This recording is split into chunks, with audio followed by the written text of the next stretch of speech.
പച്ച മാങ്ങ കിട്ടിയിട്ടുണ്ട്. നമുക്കൊന്ന് അച്ചാറിട്ട് നോക്കിയാലോ. അപ്പം ഞാൻ മാങ്ങ അങ്ങനെ അരിഞ്ഞു വെച്ചിട്ടുണ്ട്. ഞാൻ ഇതിനകത്ത് ഒരു 1.5 സ്പൂണ് ഞാൻ ഉപ്പ് ചേർക്കുവാണ്. ഉപ്പ് ചേർത്ത് ഞാനിതൊന്ന് മിക്സ് ചെയ്ത് വെക്കുവാണ് ഒരു 1/4 മണിക്കൂർ. അതിനുശേഷം വേണം നമുക്ക് അച്ചാർ ഉണ്ടാക്കാൻ തുടങ്ങേണ്ടത്. അപ്പം ഇതിൻ്റെ ഈ പുളിയൊക്കെ ഒന്ന് ഇറങ്ങും ഈ ഉപ്പിൽ കിടന്നുകൊണ്ട്. അപ്പം അങ്ങനെ മാങ്ങ ഞാനിത് ഉപ്പിനകത്ത് മിക്സ് ചെയ്ത് വെച്ചേക്കുക. ഇനി നമുക്ക് ഇതൊന്ന് ഉപ്പ് രസമൊക്കെ ഇതിനകത്ത് പിടിച്ചതിന് ശേഷം നമുക്കൊരു 1/4 മണിക്കൂർ കഴിഞ്ഞിട്ട് നമുക്ക് അച്ചാറിടാൻ തുടങ്ങാം. അപ്പം നമ്മൾ അച്ചാറിനിടാനിട്ടേക്കുന്ന മാങ്ങ എല്ലാം ഇതാണ്ട് ഉപ്പൊക്കെ അതിൻ്റെ ഇറങ്ങിയിട്ടുണ്ട്. ഒരു 1/4 മണിക്കൂറായി ഞാനിത് അരിഞ്ഞ് ഉപ്പ് ചേർത്ത് വെച്ചിട്ട്. അപ്പം നമുക്കിത് അച്ചാറിടാൻ തുടങ്ങാം. അപ്പം ഞാൻ അച്ചാറിടാനായിട്ട് ഒരു പാൻ അടുപ്പേ വെച്ചിട്ടുണ്ട്. അപ്പം അതൊന്ന് ചൂടാകട്ടെ. പാൻ ചൂടായിട്ടുണ്ട്. നമുക്കിതിനകത്ത് ഞാൻ 1 കിലോ മാങ്ങയാണ് എടുത്തേക്കുന്നത്. ഞാനൊരു 150 ഗ്രാം നല്ലെണ്ണയാണ് ഇതിനകത്ത് ചേർക്കുന്നത്. എണ്ണ ചൂടായിട്ടുണ്ട്. നമുക്ക് 1 സ്പൂൺ കടുക് ഇട്ട് കൊടുക്കാം.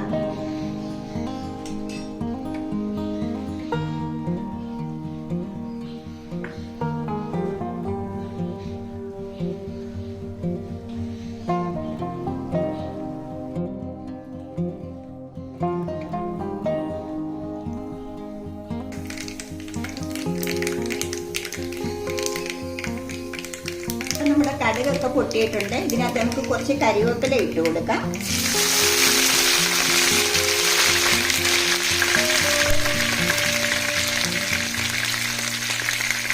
ഞാനിപ്പോൾ ഗ്യാസ് കുറച്ച് വെച്ചേക്കുവാണ്, ഫ്ലെയിം കുറച്ച് വെച്ചേക്കുക. ഞാൻ ഇതിനകത്തൊരു 10-15 വെളുത്തുള്ളി ചേർക്കുവാണ്.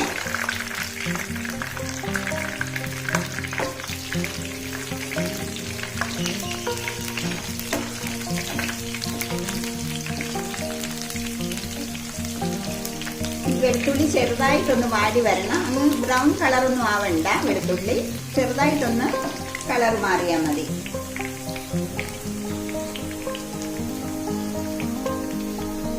അപ്പം ഞാനിതിൻ്റെ മസാലയൊക്കെ ഇടാൻ വേണ്ടി, നമ്മുടെ മുളക് പൊടിയൊക്കെ ചേർക്കാൻ വേണ്ടി ഞാൻ ഗ്യാസ് ഒന്ന് ഓഫ് ചെയ്തേക്കുവാണ്. ഇത് കുറച്ചൊന്ന് ഇതിൻ്റെ ചൂടൊന്ന് പോകണം. എന്നിട്ട് വേണം നമുക്ക് മുളക് പൊടിയൊക്കെ ഇതിനകത്ത് ഇടേണ്ട. അല്ലെങ്കിൽ പെട്ടെന്ന് നമ്മൾ ഇതിനകത്ത് ഇട്ട മുളക് പൊടിയെല്ലാം കരിഞ്ഞു പോകും. അപ്പൊ ഇതിന്റെ എണ്ണയുടെ ചൂട് കുറച്ചൊന്ന് മാറട്ടെ. എന്നിട്ട് നമുക്ക് ബാക്കിയെല്ലാം ചേർക്കാം ഇതിനകത്ത്. അപ്പൊ നമ്മുടെ എണ്ണയുടെ ചൂടൊക്കെ കുറച്ചൊന്ന് കുറഞ്ഞിട്ടുണ്ട്. ഞാൻ ഈ 1 കിലോ മാങ്ങയ്ക്ക് വേണ്ടി 5 ടേബിൾ സ്പൂണ് മുളക് പൊടിയാണ് ഇട്ടേക്കുന്നത്. നമ്മുടെ സാധാരണ എരിയുള്ള ഒരു 3 സ്പൂൺ മുളക് പൊടിയും 2 സ്പൂൺ കാശ്മീരി മുളക് പൊടിയാണ് ചേർക്കുന്നത്. ഒരു ചെറിയ സ്പൂണ് മഞ്ഞൾപ്പൊടി ചേർക്കുവാണ്. ഒരു ചെറിയ സ്പൂണ് ഉലുവാപ്പൊടി ചേർത്ത് വഴറ്റി കൊടുക്കാം. ഒത്തിരി ഇതങ്ങ് മുളക് പൊടിയൊന്നും കറുത്തു പോവരുത്. ഒരുപാട് തീയായി കഴിഞ്ഞാലേ, ഞാനിത് ഗ്യാസ് ഓഫ് തന്നെ ചെയ്ത് വെച്ചേക്കുവാണ്. ചെറിയ ചൂടി കിടന്ന് വേണം ഈ മുളക് പൊടിയൊക്കെ ഒന്ന് വഴറ്റി എടുക്കേണ്ട നമുക്ക്. അതല്ലെങ്കിൽ മുളക് പൊടിയെല്ലാം അങ്ങ് കരിഞ്ഞു പോകും. അപ്പം ഞാൻ ഇതിലേക്ക് 1 സ്പൂണ് കടുക് പൊടിച്ചതാണ്, അതിടുവാണ്. പിന്നെ ഞാൻ 1 സ്പൂണ് കായപ്പൊടിയാണ്. ഇത് നമ്മുടെ കട്ടിയുള്ള കായമില്ലേ, അത് ഞാൻ വറുത്ത് പൊടിച്ചതാണ്.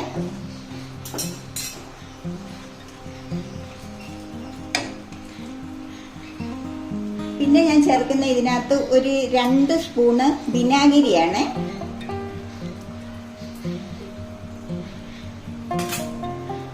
ഇനി ഞാനിത് ഗ്യാസ് ഓൺ ചെയ്യുക. ചെറുതായിട്ട് ഇതെല്ലാം കിടന്നൊന്ന് തിളയ്ക്കണം. ചെറിയ തീയിലിടണം. ഫ്ലെയിം കുറച്ച് വെച്ചിട്ട് ഇതെല്ലാം കൂടെ ഒന്നുകൂടെ ഇതിനകത്ത് കിടന്നൊന്ന് തിളയ്ക്കണം.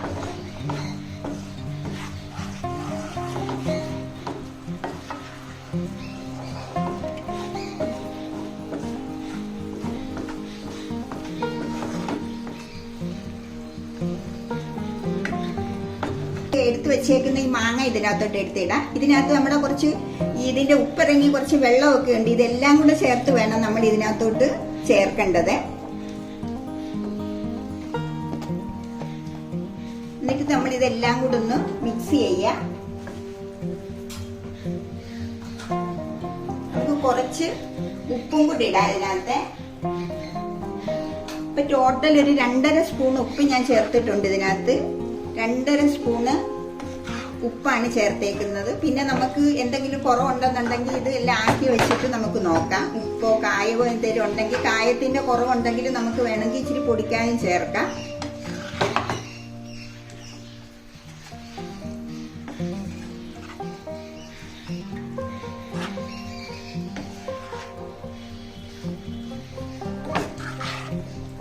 ഈ സമയത്ത് തന്നെ നമ്മൾ ഉപ്പ് ശരിക്കും നോക്കിയിട്ട് ഉപ്പ് വല്ലതും കുറവുണ്ടെന്നുണ്ടെങ്കിൽ നമുക്ക് ഇടണം.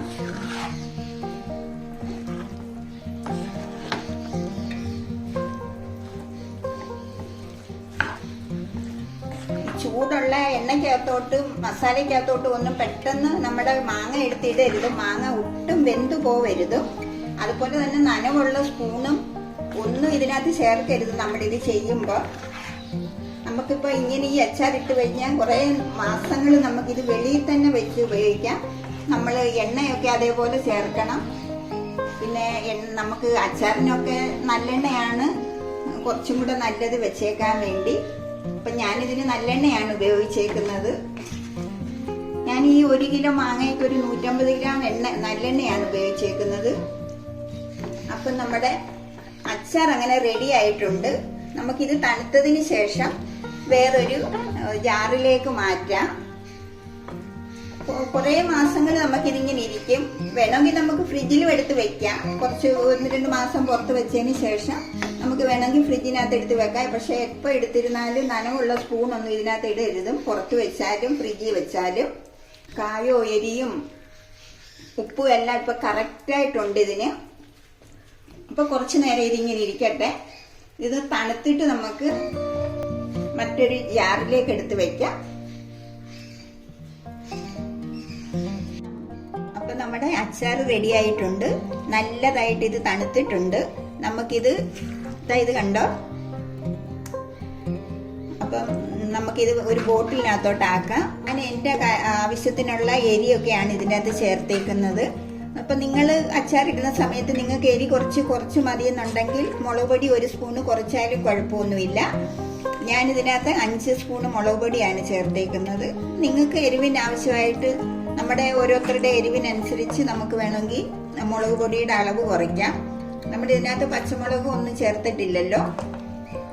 അപ്പം നല്ല സ്വാദുള്ള, ആവശ്യത്തിന് കായവും മുളകും ഉപ്പും എല്ലാം ഉണ്ട്. ഇത് നിങ്ങൾ വീട്ടിൽ ഇത് ചെയ്തു നോക്കണം. എൻ്റെ വീഡിയോ നിങ്ങൾ കാണുന്നവരാണെങ്കിൽ എൻ്റെ ചാനൽ ഒന്ന് സബ്സ്ക്രൈബ് ചെയ്യണം.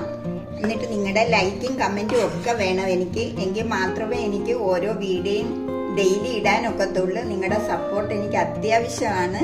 എല്ലാവരും എൻ്റെ വീഡിയോ കാണണം. എന്നിട്ട് നിങ്ങൾ ഈ അച്ചാർ നിങ്ങൾ ചെയ്ത് നോക്കണം. നിങ്ങൾക്ക് വളരെ ഇഷ്ടപ്പെടും. ഇത് പെട്ടെന്ന് നമുക്ക് ചെയ്തെടുക്കാവുന്ന ഒരു അച്ചാറാണ്. അപ്പം നമ്മുടെ അച്ചാർ റെഡി ആയിട്ടുണ്ട്. ഞാനിത് 1 കിലോയുടെ ഒരു ജാറിലാണ് ഈ അച്ചാർ എടുത്ത് വെച്ചേക്കുന്നത്. കുറച്ചും കൂടെ ബാക്കിയുണ്ട്. ഇതിന് ഉപ്പ്, പുളി, കായം, എരിവ് എല്ലാം കറക്റ്റായിട്ടുണ്ട്. അപ്പം നിങ്ങൾ ചെയ്ത് നോക്കണം. നാളെ നമുക്ക് മറ്റൊരു വീഡിയോ ആയിട്ട് കാണാം. ബൈ.